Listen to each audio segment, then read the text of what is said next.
बिस्मिल्लाहिर्रहमानिर्रहीम। अस्सलाम वालेकुम। सरफेसेस एंड इंटरफेसेस का जो एक इंट्रोडक्टरी लेक्चर है वो हम ऑलरेडी देख चुके हैं और आज उसका सेकंड लेक्चर हम स्टडी करेंगे, जिसमें हमने मेनली देखना है एब्जॉर्प्शन आइसोथर्म्स और उसमें जो मेन टॉपिक है हमारा वो है फ्रेंडलिक एब्जॉर्प्शन आइसोथर्म। तो स्टार्ट करते हैं। फर्स्ट ऑफ ऑल, जैसे कि रूटीन में हम एक बात करते हैं कि हम जो भी कोई टॉपिक स्टडी करने जा रहे होते हैं, उस टॉपिक का जो नेम होता है उसमें ही उसका सारा मीनिंग छुपा होता है।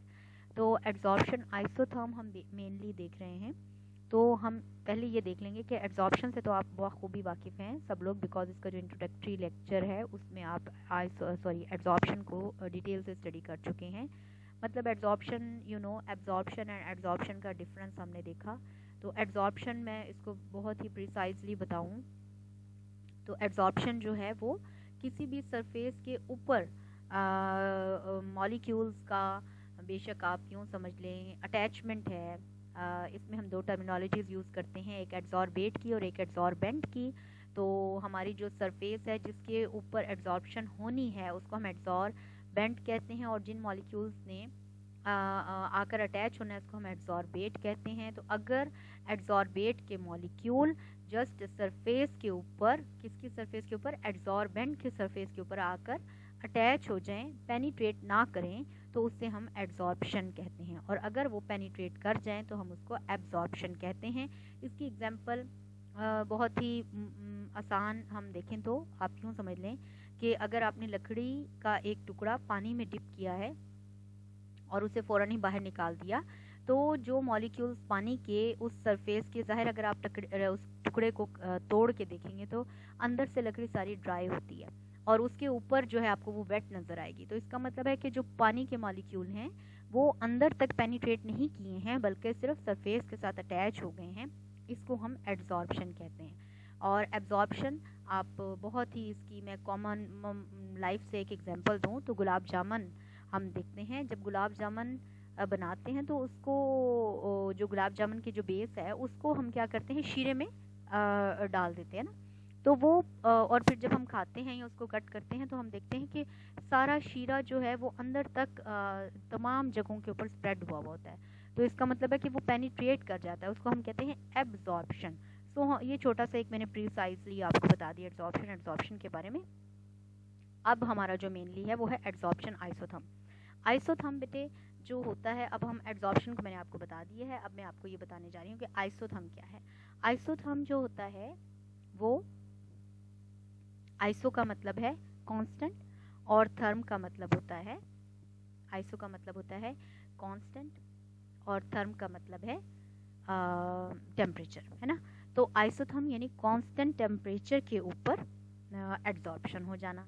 तो इसका अगर हम देखें तो ये एक रिलेशनशिप है और ग्राफिकल प्रेजेंटेशन भी कह सकते हैं, एक रिलेशनशिप भी है जिसमें हम एक्सटेंट ऑफ एब्जॉर्प्शन को प्रेशर के अगेंस्ट स्टडी करते हैं। एक्सटेंट ऑफ एब्जॉर्प्शन को प्रेशर के अगेंस्ट स्टडी करते हैं, और इसमें हमने आइसोथर्म का है तो मतलब कांस्टेंट टेम्परेचर के ऊपर एब्जॉर्प्शन एट कांस्टेंट टेम्परेचर। अगर हम इसको प्रेशर के पर्सपेक्टिव से लेते तो आपको पता है कि प्रेशर को हम कहते हैं बार, है ना। तो हम क्या लिखते हैं इसको, एब्जॉर्प्शन आइसोबार। अगर हम इस प्रेशर की जगह, अगर हम इस प्रेशर की जगह टेम्परेचर को लेते और कांस्टेंट किसको रखते, आइसोबार, यानी प्रेशर को कांस्टेंट रखते। इस दफ़ा ये जो हम पढ़ रहे हैं उसमें एब्जॉर्प्शन आइसोथर्म यानी कि extent of absorption at constant temperature against the pressure. हम ऐसा ग्राफिकल रिप्रेजेंटेशन दे रहे हैं जिसमें एक्सटेंट ऑफ एब्जॉर्प्शन को अगेंस्ट प्रेशर के हमने प्लॉट किया है और कांस्टेंट टेम्परेचर पर हम उसकी ये स्टडी करनी है, उसको हम कहते हैं एब्जॉर्प्शन आइसोथर्म। ठीक है। अच्छा, अब एब्जॉर्प्शन आइसोथर्म की ये जो हमारा ग्राफ है ये है मेन ग्राफ। ठीक है, यानी कि एब्जॉर्प्शन आइसोथर्म का ये मेन ग्राफ है। अगर मैं इस ग्राफ को आपको एक्सप्लेन करूं तो इस ग्राफ के मुताबिक हमें ये नज़र आ रहा है कि जैसे एक्सटेंट ऑफ एब्जॉर्प्शन बेटे क्या है, एक्स वाई हम इसको डिनोट करते हैं। एक्स जो होता है वो हमारे पास अमाउंट ऑफ एब्जॉर्बेट है और एम जो होता है वो मैस। ठीक है, तो एक्स बाई एम एक्सटेंट यानी मैक्सिमम जो एब्जॉर्प्शन की लिमिट है, मैक्सिमम एक्सटेंट ऑफ एब्जॉर्प्शन जो है, मैक्सिमम जो एब्जॉर्प्शन होगी उसकी बात कर रहे हैं। तो ये हमारे पास एक ग्राफ है और यहाँ पर x/m हमने लिया और यहाँ पर हमने प्रेशर प्लॉट किया। तो ये हमें ग्राफ ये बता रहा है कि जैसे जैसे हम प्रेशर को बढ़ाते चले जाते हैं, इस साइड पे अगर आप आ जाएं, जैसे जैसे हम प्रेशर को बढ़ाते चले जाते हैं एक्सटेंट ऑफ एब्जॉर्प्शन बढ़ता चला जाता है। ठीक है, जैसे कि यहाँ ये एक मेरे पास पॉइंट है और इस पॉइंट पर ये मेरा प्रेशर है और ये मेरा एक्सटेंट ऑफ एब्जॉर्प्शन है। तो इतने प्रेशर के ऊपर इतनी एब्जॉर्प्शन हुई। अब ये मेरा प्रेशर है, ये मेरा प्रेशर है और इतनी मेरी एब्जॉर्प्शन हुई और फिर ये मेरा प्रेशर है, यानी प्रेशर बढ़ रहा है तो साथ में एक्सटेंट ऑफ एब्जॉर्प्शन भी बढ़ रही है। इसका भी जो है एरो ऊपर की तरफ आएगा। ठीक है, तो जितना प्रेशर होगा उसके मुताबिक जैसे जैसे प्रेशर बढ़ता चल जाएगा उसके मुताबिक उतनी उतनी एक्सटेंट ऑफ एब्जॉर्प्शन बढ़ती चली जाएगी। ठीक है, ये तो हमें पता चल गया यहाँ पे इस ग्राफ से, देखिए हमारा जनरल ग्राफ है। अच्छा, उसके बाद एक ये पॉइंट हमारे पास आ रहा है। इस पॉइंट के बाद ये आप देखें कि ये लाइन जो है प्रेशर को बढ़ाने से जो एक्सटेंट ऑफ ये, यानी मैं से अगर एक्सटेंड करूँ तो ये हमारे पास प्रेशर है और इतनी एक्सटेंट ऑफ एब्जॉर्प्शन होगी कोई मसला नहीं। फिर ये मेरा प्रेशर है, यानी प्रेशर की क्वांटिटी जो है वो फिर बढ़ गई है, लेकिन जो मेरी एक्सटेंट ऑफ एब्जॉर्प्शन है वो उतनी नहीं रही। फिर मेरा प्रेशर और मज़ीद बढ़ गया, लेकिन जो मेरी एब्जॉर्प्शन की एक्सटेंट है वो उतनी ही रही। इसका ये मतलब है कि एक पॉइंट ऐसा आ रहा है कि उस पॉइंट के ऊपर मज़ीद प्रेशर बढ़ाने से एब्जॉर्प्शन के ऊपर कोई इफेक्ट नहीं आ रहा। ठीक है, तो अब इसको थोड़ा सा हम इधर से पढ़ लेते हैं, इसको रीज़न भी देख लेते हैं। अच्छा, पहले मैं आपका इसको थोड़ा सा एक्सप्लेन कर दूँ कि ये जो पॉइंट है, इस पॉइंट को हम इक्विलिब्रियम प्रेशर, ये जो पॉइंट है जिसके बाद प्रेशर के बढ़ाते चले जाने से उसकी एक्सटेंट ऑफ एब्जॉर्प्शन को कोई फ़र्क नहीं पड़ता, उस पॉइंट को, उस प्रेशर को, ये प्रेशर को, इस प्रेशर को हम P0 से डिनोट करते हैं, P0 से डिनोट करते हैं और इसको हम कहते हैं इक्विलिब्रियम प्रेशर। ठीक हो गया। और इस पॉइंट के ऊपर जो इस पॉइंट को जहाँ जितनी एक्सटेंट ऑफ एब्जॉर्प्शन हो गई है उस पॉइंट को हम कहते हैं कि ये हमारा सैचुरेटेड पॉइंट है, सैचुरेटेड स्टेट है। और इस स्टेट को, इस पोजीशन को हम कहते हैं saturated state, saturated pressure, saturated state. ठीक है, आई होप तो कि यहाँ तक क्लियर है। और ये होता क्यों है इसको भी हम देख लेते हैं। ये वाला पॉइंट आता क्यों है जिसके बाद हम जितना मर्जी प्रेशर बढ़ाते चले जाएं हमारी एक्सटेंट ऑफ एब्जॉर्प्शन के तो कोई इफेक्ट नहीं आएगा। ये पॉइंट आता क्यों है? इस वजह से आता है बेटे कि हमने ये बात पढ़ी है ऑलरेडी कि जो एब्जॉर्प्शन होती है वो किसी भी जिस एब्जॉर्बेंट के ऊपर एब्जॉर्प्शन होनी होती है उस एब्जॉर्बेंट के ऊपर एक्टिव साइट्स मौजूद होती हैं। उन एक्टिव साइट्स के ऊपर, जैसे मेरे पास ये एक सरफेस है तो मैंने ये पहले भी डिस्कस किया है कि ये उसकी एक एक्टिव साइट है, ये उसकी एक एक्टिव साइट है, ये उसकी एक एक्टिव साइट है, ये मेरा एब्जॉर्बेंट है। अब वो जो आने वाला मॉलिक्यूल है, बेशक वो गैस का है या वाटर का मॉलिक्यूल है, वो इस एक्टिव साइट के ऊपर अटैच होगा। ये आने वाला मॉलिक्यूल जो है वो इस एक्टिव साइट के ऊपर, यानी एब्जॉर्बेट का जो मॉलिक्यूल है, ये जो मॉलिक्यूल है ये इस एक्टिव साइट के ऊपर अटैच होगा। तो इसका मतलब ये है कि अब ये एक्सटेंट ऑफ एब्जॉर्प्शन हो रही थी तो यहाँ पर आने के बाद जितना मर्जी प्रेशर बढ़ाती चली जा रही हूँ, लेकिन आपकी एक्सटेंट ऑफ एब्जॉर्प्शन से कोई फ़र्क नहीं पड़ा क्योंकि आपकी तमाम एक्टिव साइट्स जो हैं वो कवर हो चुकी हैं। अब वहाँ पर जगह ही नहीं है। जब जगह ही नहीं है तो जितना मर्जी प्रेशर। अच्छा, मैं इसकी एक बड़ी एग्जांपल क्लास में डिस्कस करती हूँ कि फॉर एग्जांपल आपके पास एक रूम है, छोटा सा रूम है बिल्कुल ना, उसके अंदर जो है 25 चेयर्स पड़ी हुई हैं। ठीक है, और 25 चेयर्स को मैं एज एन एक्टिव साइट्स कहती हूँ। और बाहर जो है ना स्टूडेंट्स खड़े हैं डोर के ऊपर और डोर बंद है और स्टूडेंट जो खड़े हैं वो तकरीबन खड़े हैं 10। ठीक है, अब जैसे ही स्टूडेंट्स ने जो है दरवाजे के ऊपर प्रेशर बढ़ाया, दरवाज़ा खुला और सारे स्टूडेंट्स जल्दी से आके अपनी 10 चेयर्स के ऊपर बैठ गए। फिर प्रेशर बढ़ाया, यानी कि ये प्रेशर बढ़ता जा रहा है, एक्सटेंट ऑफ एब्जॉर्प्शन बढ़ती जा रही है। प्रेशर बढ़ाया और मजीद स्टूडेंट्स जो है वो आके चेयर्स के ऊपर बैठ गए। इतनी दफ़ा प्रेशर बढ़ा और स्टूडेंट्स आके बैठते रहे कि 25 की 25 चेयर्स फिल हो गई। अब तमाम एक्टिव साइट्स जो हैं वो फिल हो चुकी हैं। अब जितना मर्जी बाहर से 100 स्टूडेंट खड़ा है, वो जितना मर्जी प्रेशर बढ़ाते जाएं, प्रेशर बढ़ाते जाएं, लेकिन आपका एक्टिव साइट ही मौजूद नहीं है, तो एब्जॉर्प्शन कैसे होगी? नहीं हो सकती। ठीक है बेटे, आई होप सो कि ये आपको जो मेन एब्जॉर्प्शन आइसोथर्म का जो लॉजिक है वो आपको समझ आ गई होगी। ठीक है, अच्छा जी, अब हमने जो मेनली देखना है वो इस लॉजिक के अंडर 3 तरह की एड्सॉर्प्शन आइसोथर्म्स बनती हैं। एक को हम कहते हैं फ्रेंडलिक एड्सॉर्प्शन आइसोथर्म, एक को हम लैंगमुइर एड्सॉर्प्शन आइसोथर्म और एक को हम कहते हैं बीटी थ्योरी। ठीक है, बीटी की भी एड्सॉर्प्शन आइसोथर्म्स हैं और उसकी थ्योरी को भी स्टडी करेंगे और उसकी जो है आइसोथर्म को भी देखेंगे और थ्योरी को भी देखेंगे और आइसोथर्म्स को भी देखेंगे। ठीक है, होप सो ये क्लियर हो गया। अब हम नेक्स्ट चलते हैं अगली स्लाइड पे। अच्छा जी, उसके बाद हम फ्रेंडलिक एड्सॉर्प्शन आइसोथर्म देख रहे हैं। तो एड्सॉर्प्शन आइसोथर्म तो अब आपको क्लियर हो चुका है कि एड्सॉर्प्शन आइसोथर्म क्या होता है ना। कांस्टेंट टेम्परेचर के ऊपर एड्सॉर्प्शन होना जिसमें सैचुरेटेड पॉइंट, सैचुरेटेड स्टेट और x/m और प्रेशर के बढ़ाने से x/m की इन्हांसमेंट होना। ये तो था हमारा सिर्फ ये वाला पार्ट। ठीक है, अब जो है ये टेढ़ा हो गया है। उसके बाद ये जो फ्रेंडलिक है इसने इसमें क्या रोल प्ले किया। फ्रेंडलिक ने क्या किया, फ्रेंडलिक ने इसी एड्सॉर्प्शन आइसोथर्म को डिफरेंट प्रेशर्स के ऊपर स्टडी किया, डिफरेंट प्रेशर्स के ऊपर स्टडी किया। उसने एड्सॉर्प्शन आइसोथर्म यानी वही जो ग्राफ हमने प्रीवियसली देखा है उसी को देखा, लेकिन उसने फ्रेंडलिक ने डिफरेंट जो है प्रेशर इस्तेमाल किए, डिफरेंट जो है प्रेशर के ऊपर उसकी स्टडी की कि डिफरेंट प्रेशर के ऊपर एड्सॉर्प्शन आइसोथर्म किस तरह से बिहेव करेगा।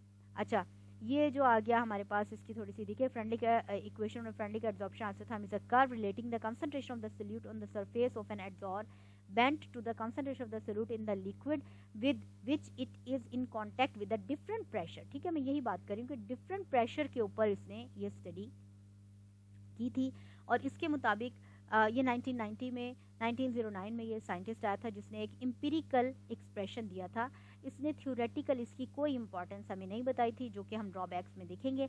अभी सिर्फ हम इसकी बात कर लेते हैं कि आइसोथर्म को इसने जो हमें फॉर्मूला दिया उसके मुताबिक था कि x/m यानी एक्सटेंट ऑफ एड्सॉर्प्शन जो है वो Kp1/n के इक्वल होता है, जिसमें x जो है mass of the gas adsorbed है, m जो है मैस ऑफ द एड्सॉर्बेंट है जिसको मैं एक्सटेंट ऑफ एड्सॉर्प्शन कह रही हूँ, प्रेशर जो है वो प्रेशर जो हम अप्लाई कर रहे हैं और n जो है और k जो है वो दोनों कांस्टेंट है। ठीक है, तो इसको हम देखते हैं कि इसने किस तरह से इसको स्टडी किया था। अच्छा जी, फ्रेंडलिक ने क्या किया कि एट लो प्रेशर और एट हाई प्रेशर और एट मीडियम प्रेशर तीनों के ऊपर काम किया। अब मैं आपको इसका एक ग्राफ दिखाती हूँ जिस ग्राफ से आपको आसानी समझ आ जाएगी। अच्छा, फ्रेंडलिक ने ये बोला कि इसने अपनी, ये वही वाला ग्राफ है जो ग्राफ आपने एड्सॉर्प्शन आइसोथर्म के लिए देखा है। इसने कहा कि जो x/m को जब हम प्रेशर के अगेंस्ट ग्राफिकली रिप्रेजेंट करते हैं तो उसमें हमें 3 एरियाज नज़र आते हैं। एक होता है हमारे पास लो प्रेशर का एरिया, एक होता है हमारे पास हाई प्रेशर का एरिया, और हाई प्रेशर का जो एरिया है वो हमारा सैचुरेटेड पॉइंट या जो हमारा सैचुरेटेड पॉइंट से आगे जाके आता है ना, जहाँ पर मैक्सिमम एब्जॉर्प्शन हो चुकी होती है। तो इक्विलिब्रियम प्रेशर से आगे का प्रेशर जो है। अच्छा, उसने कहा लो प्रेशर की अगर बात करें तो उसने कहा कि लो प्रेशर के ऊपर जो एक्सटेंट ऑफ एब्जॉर्प्शन होता है वो डायरेक्टली प्रोपोर्शनल होता है प्रेशर के। यहाँ से हम देख लेते हैं।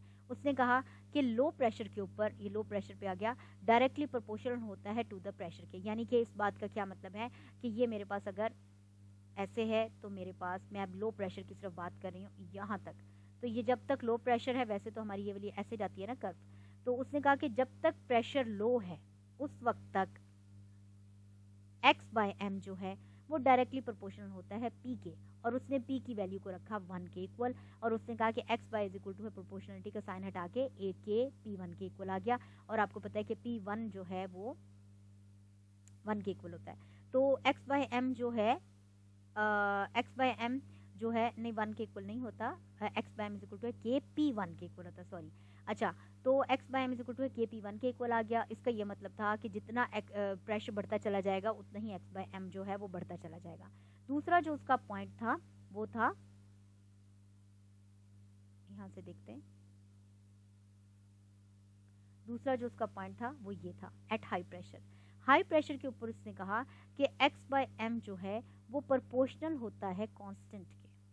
यहाँ पर एक्स बाय एम जो है वो प्रोपोर्शनल होगा या इक्वल होगा कांस्टेंट के, क्योंकि इसके मुताबिक एक्स बाय एम जब सैचुरेटेड पॉइंट आ जाता है, बहुत हाई प्रेशर आ जाता है, तो जितना मर्जी प्रेशर बढ़ाते चले जाएं, जितना मर्जी प्रेशर बढ़ाते चले जाएं, आपकी जो एक्स बाय एम की वैल्यू है वो कांस्टेंट ही रहेगी। आपको मैंने पहले ये एक्सप्लेन कर दिया, जितना मर्जी प्रेशर बढ़ाते चले जाएं, ये जो आपकी वैल्यू आनी है ये इसी पॉइंट पर एक्स बाय एम के इसी पॉइंट के ऊपर रहेगी। तो इसने कहा कि एक्स बाय एम जो है वो कांस्टेंट रहता है, प्रोपोर्शनल है कांस्टेंट के, प्रोपोर्शनल है कांस्टेंट के, मतलब एक्स बाय एम जो है वो प्रोपोर्शनल इज इक्वल टू यहाँ is equal to constant K high pressure के ऊपर X by M is equal to constant K, वो कांस्टेंट रहता है एक्स बाय एम जितना मर्जी प्रेशर बढ़ाते चले जाएं। इसको अगर मैथमेटिकली देखें, X by M is equal to है constant K, extent of absorption जो है वो कांस्टेंट होता है, वो इंडिपेंडेंट होता है प्रेशर से। अब जितना मर्जी प्रेशर बढ़ाते चले जाएं वो इंडिपेंडेंट रहेगा, जो एक्स बाय एम होनी थी वो हो चुकी है। इसको मैथमेटिकली उसने लिखा कि एक्स बाय एम प्रोपोर्शनल है पी नॉट के, और X by M is equal to है के पी नॉट के, और P naught is equal to 1 K equal होता है, तो X by M is equal to only K equal आ जाएगा, यानी कि कांस्टेंट के इक्वल आ जाएगा। ये दो बातें इसकी हमें समझ आ गई। यहाँ पर उसने कहा कि यहाँ पर स्ट्रेट लाइन ऑब्टेन होती है, और एक्स बाय एम जो है वो डायरेक्टली प्रोपोर्शनल होता है प्रेशर के, और हाई प्रेशर के ऊपर, ये लो प्रेशर की बात थी, और हाई प्रेशर के ऊपर उसने कहा कि एक्स बाय एम जो है वो इज इक्वल टू होता है कांस्टेंट के, या in other words you can say कि एक्स बाय एम जो है वो डायरेक्टली प्रोपोर्शनल होता है पी नॉट के, और P naught is equal to 1 K equal होता है, तो X by M is equal to होगा के। ये हो गया हाई प्रेशर के ऊपर। दो बातें हमें बहुत आसानी के साथ समझ आ गई। अब जो रिमेनिंग बात है वो इस पोर्शन की है जिसको हमने कहा इंटरमीडिएट प्रेशर, यानी इसके अंदर ना तो प्रेशर बहुत ज़्यादा लो है और ना ही प्रेशर बहुत ज़्यादा हाई है, ये इंटरमीडिएट प्रेशर है। अब इसने जो अपनी इसका जो एम्पिरिकल फॉर्मूला आया था वो इस प्रेशर के ऊपर आया था। उसने इसकी बात भी की, इसकी बात भी की, इसकी बात भी की, लेकिन जो इसका एम्पिरिकल फॉर्मूला माना जाता है वो ये X by M is equal to है K P 1 by N K equal जो है इसको माना जाता है। अब ये देखते हैं ऑन इंटरमीडिएट, उसने कहा कि एक्स बाय एम जो है वो डायरेक्टली प्रोपोर्शनल होता है, यहाँ बेटे के नहीं आना था, ये मैंने मिस्टेकनली के लिख दिया। एक्स बाय एम जो है वो डायरेक्टली प्रोपोर्शनल होता है पी 1 बाय एन के, और X by N is equal to होता है के पी 1 बाय एन के। ठीक है, इसी को हम फ्रेंडली एब्जॉर्प्शन आइसोथर्म कहते हैं। इसका क्या मतलब है? At the intermediate value of the pressure absorption is directly proportional to the pressure raised to power 1 by n. X by m is directly proportional to pressure raised to power 1 by n. Here n is a variable whose value is greater than 1 के, n की जो value है वो greater than 1 K equal होगी। अच्छा, using the constant of the proportionality k is also known as an adsorption constant, we get k x by m is equal to k p 1 by n k, where n can be taken as any whole number value which depend upon the nature of the adsorbate and adsorbent. The above equation is known as an Freundlich adsorption isotherm. इसी equation को जो हम Freundlich adsorption isotherm कहते हैं। उसने कहा कि जो x by m है वो डायरेक्टली प्रोपोर्शनल है p के और प्रेशर के 1 बाय nth वैल्यू के दरमियान, और n की जो वैल्यू, क्योंकि ये 1 बाय n है तो n की जो वैल्यू है वो ग्रेटर देन 1 के इक्वल आएगी। ग्रेटर देन जब 1 के इक्वल आएगी तो इसका मतलब है कि आपकी जो वैल्यू रहेगी वो 0 से 1 के दरमियान में लाई करेगी। ठीक है, तो ये हम इसका जो है ग्राफ में देख लेते हैं कि ग्राफ में भी सही बताया कि कांस्टेंट टेम्परेचर के ऊपर X by M is equal to है के पी 1 बाय एन के। इसको इसने पी नॉट को रखा था यहाँ पर इसने पी 1 के इक्वल रखा था, यानी 0 और 1 के दरमियान की वैल्यूज आनी चाहिए इसके अंदर। तो अगर 1 बाय एन है तो एन की वैल्यू अगर ग्रेटर देन 1 होगी तो इसका मतलब है कि जो आपकी वैल्यूज आएंगे इसके दरमियान में वो सारी की सारी 0 और 1 के दरमियान में लाई करेंगे, और इसी को हम एम्पिरिकल फार्मूला कंसीडर करते हैं किसका? फ्रेंडलिक एब्जॉर्प्शन आइसोथर्म का। ठीक है, अच्छा, उसके बाद हम जो के और एन की वैल्यूज हैं इस फार्मूले के मुताबिक के और एन इसको भी कैलकुलेट कर सकते हैं। वो किस तरह से कैलकुलेट कर सकते हैं?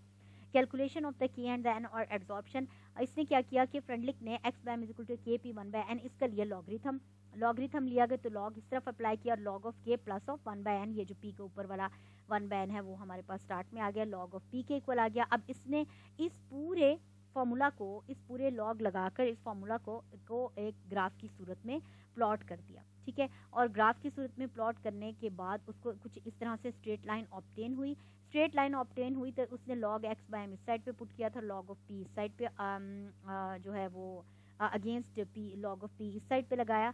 तो उसने कहा कि जो इंटरसेप्ट की वैल्यू आएगी वो लॉग ऑफ के की वैल्यू होगी, यानी कि लॉग ऑफ के कांस्टेंट की वैल्यू आपको ऑब्टेन आ जाएगी। और जो आपके पास स्ट्रेट लाइन आती है उस स्ट्रेट लाइन का अगर हम यहाँ से स्लोप निकालते हैं तो उस स्लोप से 1 बाय एन की वैल्यू निकल आएगी। तो इस तरह से इस तरह से एड्जॉर्प्शन जो फ्रेंडली एड्जॉर्प्शन आइसोथर्म है उसके के और एन की वैल्यू भी निकल आई। और फ्रेंडली एड्जॉर्प्शन आइसोथर्म जो है वो 3 डिफरेंट टेम्परेचर या यूँ कह सकते हैं कि different temperatures not temperatures different pressure के ऊपर उसने इसकी स्टडी की थी।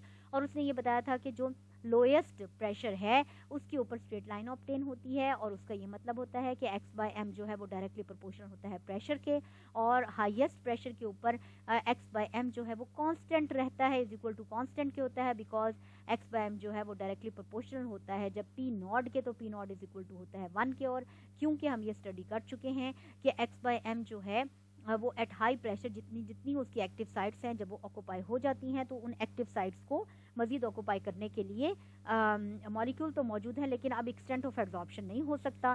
तो इस वजह से उसने दरमियान का जो इंटरमीडिएट पार्ट था उसी के ऊपर बेस करते उसने अपना एम्पिरिकल फार्मूला दिया था, जिसके मुताबिक x/m is equal to kp 1/n के इक्वल आता है, और n जो है वो ग्रेटर देन 1 होना चाहिए, ताकि हमारे पास 1/n की जो वैल्यू आएगी जब उसको सॉल्व करेंगे तो वो हमारे पास जो है वो 0 और 1 के दरमियान में लाई करेगी। तो ये हमारा टोटल जो था फ्रेंडली एड्जॉर्प्शन आइसोथर्म का जो है आई मीन के लेक्चर यानी उसकी अंडरस्टैंडिंग है। उसके बाद इसके अंदर कुछ लिमिटेशंस और कुछ एप्लीकेशंस भी हैं। तो लिमिटेशंस अगर हम इसकी देखते हैं तो इसके अंदर जो सबसे बड़ी लिमिटेशन है कि इसने इसका कोई थ्योरेटिकल बैकग्राउंड पेश नहीं किया था। इसने सारी की सारी बात जो है वो उस बेस पे की थी, क्या कहते हैं उसको, यानी कि थ्योरेटिकल नहीं बताया था, सिर्फ एम्पिरिकल फार्मूला दिया था। फिर फ्रेंडली एड्जॉर्प्शन आइसोथर्म जो है वो सिर्फ लो प्रेशर के ऊपर एप्लीकेबल है, क्योंकि जब जैसे जैसे ये कहता है कि जैसे जैसे प्रेशर को हम बढ़ाते चले जाते हैं उसके साथ साथ जो है एड्जॉर्प्शन भी बढ़ती चली जाती है, और उसकी के और एन की वैल्यू जो है वो टेम्परेचर के साथ वेरी करती चली। जब डिफरेंट टेम्परेचर इस्तेमाल किए, अगर मैं इसको देखूँ तो ये तो एक कॉन्स्टेंट टेम्परेचर के ऊपर काम किया गया, लेकिन कॉन्स्टेंट टेम्परेचर का ये मतलब है कि दूसरा भी कॉन्स्टेंट टेम्परेचर तो उसकी वैल्यू कुछ इस तरह से आएगी। मैं इसको अगर बना के दिखाऊँ कि अभी तो ये कांस्टेंट टेम्परेचर, अगर कांस्टेंट टेम्परेचर फॉर एग्जांपल मेरा 290 केल्विन है और आगे मैंने 295 केल्विन लगाया, तो उसके ऊपर जो है टेम्परेचर ये इस तरह से वैल्यू चली जाएगी। और अगर मैंने उसके बाद 230 टेम्परेचर या 290 के बाद 310 टेम्परेचर लगाया तो उसकी वैल्यू कुछ इस तरह से हो जाएगी। ठीक है, तो इस तरह से डिफरेंट वैल्यूज के ऊपर डिफरेंट टेम्परेचर के ऊपर जब उसने कैलकुलेट की के और एन की वैल्यूज, तो वो डिफरेंट होनी शुरू हो गई। तो इसका ये भी एक ड्रॉबैक, यानी कि इसको भी कंसीडर किया जाता है कि ये भी इसका एक ड्रॉबैक है। अच्छा, उसके बाद हमारे पास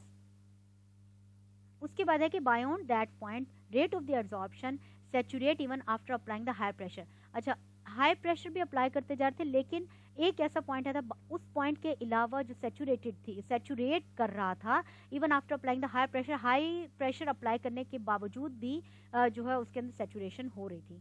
और उसके बाद आखिरी जो इसका लिमिटेशन आता है उसमें ये कहता है कि Freundlich absorption equation failed at higher pressure and low temperature. High pressure के ऊपर मैंने अभी आपको बताया कि x/m जो है वो हाई प्रेशर के ऊपर कांस्टेंट हो जाता है, और लो टेम्परेचर के ऊपर भी ये एब्जॉर्प्शन आइसोथर्म थी वो भी फेल थी, और हाई प्रेशर के ऊपर भी आइसोथर्म जो है वो फेल थी।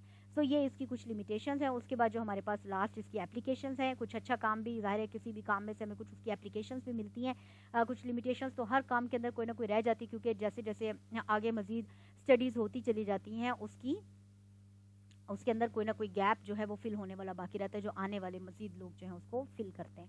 अच्छा, इसकी एप्लीकेशंस क्या हैं जी? इसकी एप्लीकेशंस में एक तो ये है कि बहुत इंपॉर्टेंस रखती है साइंटिस्ट जो के काम करते हैं इन्वायरमेंटल प्रोटेक्शन के लिए and other industrial and the laboratory experiments के लिए। सेकेंडली ये है कि it is use for the absorption of the gases by the solid at low pressure, क्योंकि हमने कहा कि ये लो प्रेशर के ऊपर अप्लाई होती है, तो गैसेज की जो एब्जॉर्प्शन होती है वो लो प्रेशर के ऊपर होती है। इस वजह से ये लो प्रेशर के ऊपर जो गैसेज की एब्जॉर्प्शन है उसके लिए बड़ी उसके लिए ये अहम था, यानी कि गैसेस को हम लो प्रेशर के ऊपर किसी सॉलिड सरफेस के ऊपर एब्जॉर्ब करवाते हैं अगर, तो वहाँ पर ये एप्लीकेबल है। और it is also use for the absorption the solute from the solution in which case the equilibrium pressure is replaced by the equilibrium concentration of the solute। यानी कि हम करते थे पहले x/m इज इक्वल टू है kp 1/n के। अब ये जो आपका इक्विलिब्रियम प्रेशर है इसको हमने रिप्लेस कर देना है इक्विलिब्रियम कंसंट्रेशन। ये तो हम बात कर रहे हैं जी, ये जो हमारी इक्वेशन है ये तो गैस की absorption on the solid surface है, लेकिन इसी के एम्पिरिकल फार्मूला को लगाया जा सकता था जब हम सोल्यूशन फॉर्म में बात करते हैं। यानी कि हम सल्यूट एंड सॉल्वेंट की बात करते हैं, सिर्फ उसके अंदर इसी फॉर्मूले को अप्लाई किया, लेकिन जो चीज़ इसमें रिप्लेस की गई वो सिर्फ प्रेशर को, इक्विलिब्रियम प्रेशर को हमने इक्विलिब्रियम कॉन्सेंट्रेशन के साथ रिप्लेस कर दिया, और उसके बाद इसी तरीके से log W/m या फिर x/m extent of absorption log K plus of 1/n log of C के, और इनको उसी तरीके से हमने ग्राफ प्लॉट किया तो हमें जो है n की वैल्यू भी मिल गई और K की वैल्यू भी मिल गई। सो ये था हमारे पास फ्रेंडली एब्जॉर्प्शन आइसोथर्म। अब तक के लिए इतना ही, बहुत शुक्रिया जी, अस्सलाम वालेकुम।